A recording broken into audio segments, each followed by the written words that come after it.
Expressway पर अपना दमखम दिखाया। 3.5 किलोमीटर लंबी हवाई पट्टी पर जैगुआर, मिराज जैसे 15 लड़ाकू विमानों ने आंधी तूफान के बीच टच एंड गो किया। सबसे पहले C-130J सुपर हरक्यूलिस विमान ने एक्सप्रेसवे पर टच एंड गो किया। इसके बाद जैगुआर आता है, फिर मिग और राफेल विमान भी आते हैं, आसमान में करतब दिखाते हैं। सिर्फ AN-32 लड़ाकू विमान ने एक्सप्रेसवे पर लैंडिंग की।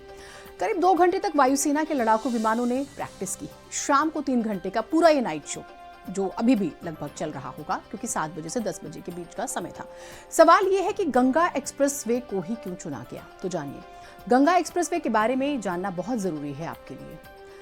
गंगा एक्सप्रेसवे की जो क्वालिटी है, गंगा एक्सप्रेसवे जो है यूपी का चौथा ऐसा एक्सप्रेसवे है जिसमें हवाई पट्टी है। आज ये फाइटर जेट्स की लैंडिंग का गवाह बने। ये रात में लैंडिंग की क्षमता वाला देश का पहला एक्सप्रेसवे है। ये 594 किलोमीटर लंबा है, जो मेरठ से प्रयागराज तक बन रहा है। शाहजहांपुर जिले में गंगा एक्सप्रेसवे पर बनी 3.9 यानी कि लगभग 4 किलोमीटर लंबी एयर स्ट्रिप पर आज और कल भारतीय वायुसेना एयर शो कर रही है। बेहद खास है ये स्ट्रैटेजिक लोकेशन। अब समझिए, रक्षा दृष्टिकोण से शाहजहांपुर का ये इलाका बेहद अहम है क्योंकि ये नेपाल की सीमा के पास है और नेपाल से जुड़ी चीन की सीमा भी है। इस वजह से इलाके की स्ट्रैटेजिक लोकेशन अहम हो जाती है। यही वजह है कि पाकिस्तान डरा हुआ है।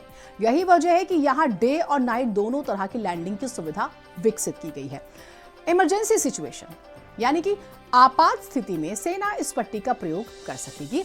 इस अभूतपूर्व शक्ति प्रदर्शन में Rafale, Mirage 2000, Jaguar, Su-30, MiG-29, AN-32, C-130J Super Hercules और MiI-17 जैसे हेलीकॉप्टर घातक विमान हिस्सा ले रहे हैं। इस एक्सरसाइज का मकसद युद्धकाल जैसी परिस्थिति में एक्सप्रेसवे को वैकल्पिक रनवे के रूप में इस्तेमाल करने की तैयारी को परखना है। तैयारी चल रही है जबरदस्त तरीके से, पहलगाम हमले के बाद से ही, और यही वजह है कि पाकिस्तान बुरी तरह से डरा हुआ है। गंगा एक्सप्रेसवे यमुना, पूर्वांचल और लखनऊ आगरा एक्सप्रेसवे के बाद उत्तर प्रदेश का चौथा एक्सप्रेसवे बन गया है जहां फाइटर जेट्स की लैंडिंग पॉसिबल है। अब समझिए, कुल 12 एक्सप्रेसवे को इस तरह से सैन्य अभ्यास के लिए चिन्हित किया गया है, जिसमें गंगा एक्सप्रेसवे क्योंकि बॉर्डर से लगा हुआ है, इस वजह से भी बहुत महत्वपूर्ण, शाहजहांपुर जो है स्पेसिफिक, उसे चुना गया। इस एयर स्ट्रिप की बात हो रही है। अब देखिए, ग्राफिक्स के जरिए हम आपको कुछ दिलचस्प जानकारियां देते हैं। राफेल की जब बात होती है, इसे लड़ाकू विमानों का सरताज कहा जाता है। ये 4.5 पीढ़ी का मल्टी रोल फाइटर जेट है जो अपनी उन्नत तकनीक और मारक क्षमता के लिए जाना जाता है। अभी हाल में भारत सरकार ने 63,000 करोड़ रुपए की डील की है फ्रांस के साथ, जिसमें 26 राफेल खरीदे जाएंगे, जिसे भारत के स्पेशल 26 भी कहा जा रहा है। इसे बहुत बड़ा कदम माना जा रहा है। ऊंचाई भी आप देख सकते हैं 5.3 मीटर की है।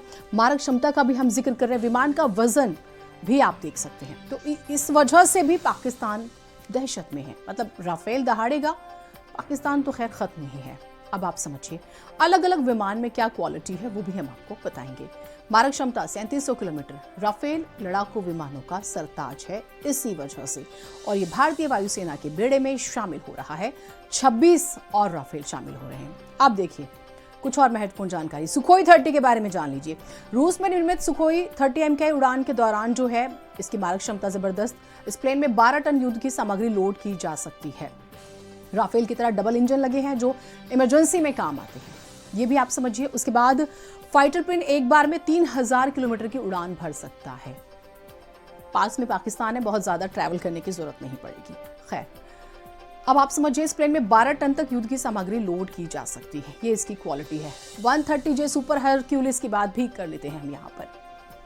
हाथी कहा जाता है इसे, सबसे खतरनाक, सबसे ज्यादा वजनी। 22 देशों में से 26 ऑपरेटरों के पास, और उनकी पहली पसंद है। ये सबसे शक्तिशाली मिलिट्री ट्रांसपोर्ट व्हीकल है। इसकी क्वालिटीज को आप समझिएगा। हवा में ईंधन भरना, जमीन पर ईंधन भरना, मौसम की टोह लेने की खासियत है, कैसा भी मौसम हो। 20 लाख से ज्यादा घंटों तक उड़ान भरने की क्षमता है। विमान उबड़ खाबड़ गंदगी वाली पट्टियों से उड़ने में भी सक्षम है। इसकी क्वालिटी भी आप समझ गए हैं। ये British French supersonic jet attack aircraft है। जैगुआर की बात हम कर रहे हैं। जैगुआर गाड़ी नहीं, जैगुआर विमान की, इसके बारे में समझिए। 36,000 फीट की ऊंचाई पर उड़ान भरने में यह सक्षम है। उसके बाद 1.5 मिनट में 30,000 फीट की ऊंचाई पर यह पहुंच सकता है।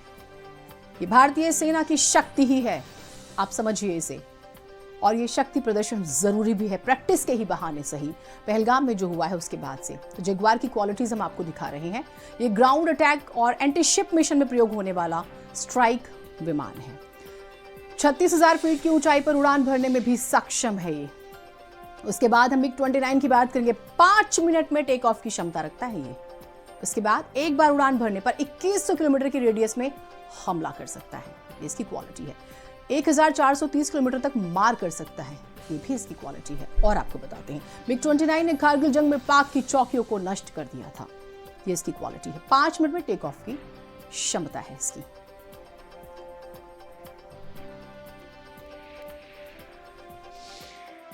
शाहजहांपुर के लिए एक बहुत बड़ा अचीवमेंट है। शाहजहांपुर के लिए एसेट है कि जो उत्तर प्रदेश का एक सबसे बड़ा एक्सप्रेसवे यहाँ से गुजर रहा है।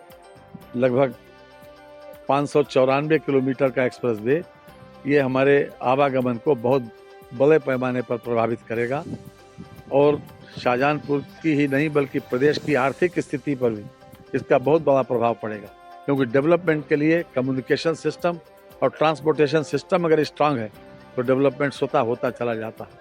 फिर मैं विशेष रूप से मुख्यमंत्री जी को बधाई दूंगा कि उन्होंने शाहजहांपुर को ये सौगात बख्शी है। उनका अभिनंदन करते हैं, उनका स्वागत करते हैं।